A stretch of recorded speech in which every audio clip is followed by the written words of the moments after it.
सबैलाई नमस्कार। म आज तपाईहरुलाई आर्थिक कार्यविधि सञ्चालन सम्बन्धी व्यवस्था के छ त नेपालमा त्यसको बारेमा जानकारी दिन गइरहेको छु। सर्वप्रथम आर्थिक व्यवस्थापन सम्बन्धी कानुनी व्यवस्थालाई आर्थिक कार्यविधि सम्बन्धी व्यवस्था भनिन्छ। आर्थिक व्यवस्थापन सम्बन्धी कानुनी व्यवस्थालाई आर्थिक कार्यविधि सम्बन्धी व्यवस्था भनिन्छ। आर्थिक व्यवस्थापन सम्बन्धित मार्गदर्शन तथा मार्गचित्र हो। आर्थिक व्यवस्थापनको मार्गदर्शन र मार्गचित्र नै आर्थिक कार्यविधि कानुन हो। आर्थिक व्यवस्थापन सम्बन्धित क्रियाकलाप तथा गतिविधिहरूलाई आर्थिक कार्यविधि भनिन्छ अथवा आर्थिक कार्यविधि हुन्। आर्थिक व्यवस्थापनसँग सम्बन्धित विषय हो आर्थिक कार्यविधि।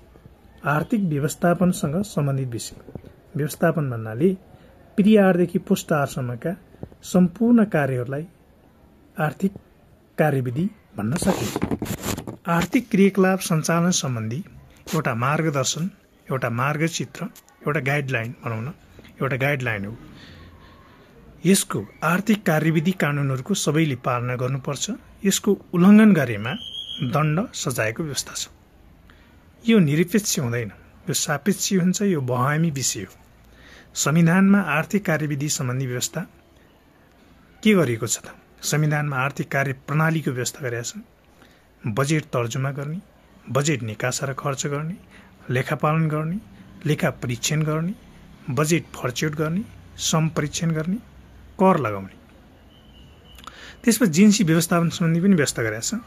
सम्बन्धित कानुन बनाउने, सम्बन्धित निकायले कानुन बनाउने व्यवस्था छ। सो अनुसार आर्थिक कार्यविधि तथा वित्तीय उत्तरदायित्व ऐन 2076 को व्यवस्था र नियमावली 2077 र अन्य सम्बन्धित कानुनहरूको पनि व्यवस्था गरेको छ। त्यस्तै सञ्चित कोष तथा सञ्चित कोषको सञ्चालन खाता सम्बन्धी व्यवस्था पनि गरेको छ। विभिन्न खाताहरूको व्यवस्थापन गरेको छ। बजेट व्यवस्थापन सम्बन्धी व्यवस्था गरेको छ। खर्च व्यवस्थापन सम्बन्धी व्यवस्था गरेको छ। वित्तीय जिम्मेवारी र उत्तरदायित्व कार्यालय प्रमुखलाई जिम्मेवार तोकेको छ। अर्थ मन्त्रालयका सचिव, विभागीय प्रमुख, लेखा प्रमुख, कार्यालय प्रमुखको जिम्मेवारी र उत्तरदायित्व तोकिएको छ। लेखापालन सम्बन्धका विषयहरू, सार्वजनिक सम्पत्ति, धनमालको व्यवस्थापनका बारेमा व्यवस्थापन सम्बन्धी प्रणालीको व्यवस्था गरेको छ। विभिन्न प्रतिवेदन सम्बन्धी व्यवस्था गरेको छ। आन्तरिक नियन्त्रण, आन्तरिक लेखा प्रणाली, अन्तिम लेखा परीक्षण, सम परीक्षण, बेरोज्यू फर्च्युट जस्ता विषयहरूको पनि व्यवस्था गरिएको छ। र त्यसै गरी बजेट फर्च्युट तथा सम परीक्षण को व्यवस्था गरेको छ। आर्थिक कार्यविधि कानुन उल्लङ्घनको सम्बन्धमा दण्ड र सजायको व्यवस्था पनि गरेको छ। विभिन्न मापदण्ड र विषयहरूको व्यवस्था गरेको छ।